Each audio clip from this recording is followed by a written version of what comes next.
তোমাকে জিজ্ঞাসা করতে চাই, তোমার কবরটা জাহান্নামের আগুনে ভরপুর ছিল, এখন দেখছি তোমার কবরটা জান্নাতের বাগান হয়ে গেছে, কিভাবে সম্ভব হলো?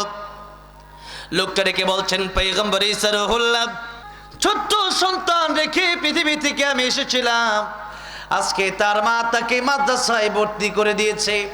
মাদ্রাসায় গিয়ে আমার এতিম সন্তান যখন পড়া শুরু করলো, বিসমিল্লাহির রহমানির রহিম, পড়েন সবাই, বিসমিল্লাহির রহমানির রহিম। পরম করুণাময় অসীম দয়ালু আল্লাহর নামে শুরু করছি।